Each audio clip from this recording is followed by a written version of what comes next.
اسحاق بن ابراہیم حنظلی نے بیان کیا، کہا میں نے عبداللہ کے اصحاب یعنی شاگردوں میں سے ایک سے سنا، کہا ابن مبارک نے فرمایا بقیہ اچھا آدمی ہے، اگر یہ نہ ہوتا کہ وہ ناموں کو کنیتوں سے بدل دیتا ہے اور کنیتوں کو ناموں سے۔ وہ ایک زمانے تک ہمیں ابو سعید وحازی سے روایتیں سناتا رہا، ہم نے اچھی طرح غور کیا تو وہ عبد القدوس نکلا۔ صحیح مسلم حدیث نمبر 81۔ عبد الرزاق کہتے ہیں میں نے ابن مبارک کو ایسا کرتے نہیں دیکھا کہ وہ کھل کر اپنی یہ بات یعنی رائے کہہ دیں کہ فلاں جھوٹا ہے، سوائے عبد القدوس کے میں نے انہیں خود یہ کہتے سنا کہ وہ جھوٹا ہے۔ صحیح مسلم حدیث نمبر 82۔ عبداللہ بن عبد الرحمن دارمی نے مجھ سے بیان کیا، کہا میں نے ابو نعیم سے سنا اور انہوں نے معلّہ بن عرفان کا ذکر کیا اور کہا اس نے کہا ہم سے ابو وائل نے بیان کیا، کہا صفین میں ابن مسعود رضی اللہ عنہ ہمارے سامنے نکلے تو ابو نعیم نے کہا ان کے بارے میں تمہاری رائے ہے کہ وہ موت کے بعد دوبارہ زندہ ہو گئے تھے۔ صحیح مسلم حدیث نمبر 83۔ عفان بن مسلم سے روایت ہے، کہا ہم اسماعیل بن علیہ کے ہاں تھے تو ایک آدمی نے ایک دوسرے آدمی سے روایت بیان کی، میں نے کہا وہ مضبوط یعنی ثقہ کا ہم پلہ نہیں، تو اس آدمی نے کہا تم نے اس کی غیبت کی ہے۔ اسماعیل کہنے لگے انہوں نے اس کی غیبت نہیں کی بلکہ حکم یعنی فیصلہ بیان کیا ہے، وہ ثبت نہیں ہے۔ صحیح مسلم حدیث نمبر 84۔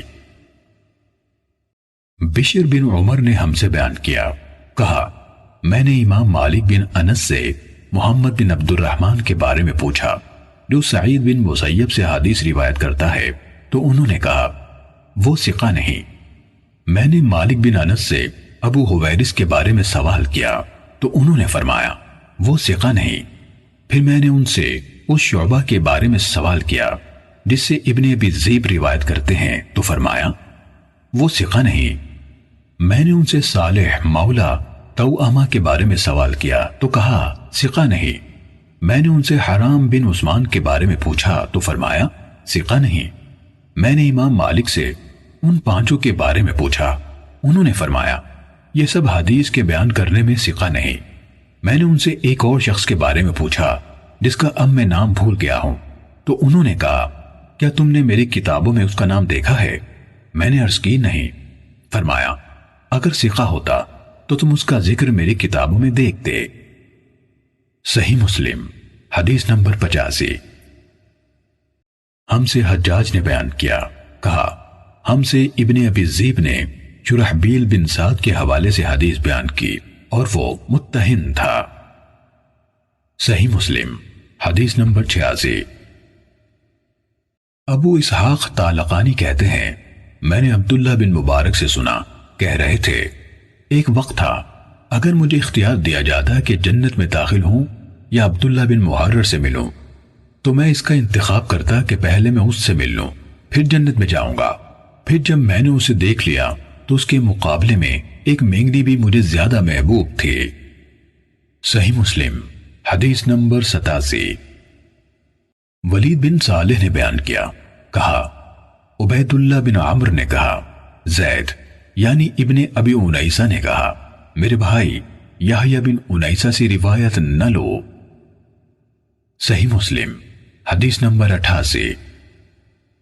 عبداللہ بن جعفر رقی نے عبید اللہ بن عمر کے حوالے سے بیان کیا، کہا یحییٰ بن ابی انیسہ جھوٹا تھا۔ صحیح مسلم حدیث نمبر 89۔ حماد بن زید سے روایت ہے، کہا ایوب سختیانی کے سامنے فرقت کا ذکر کیا گیا تو انہوں نے کہا فرقت حدیث کی مہارت رکھنے والا نہیں۔ صحیح مسلم حدیث نمبر 90۔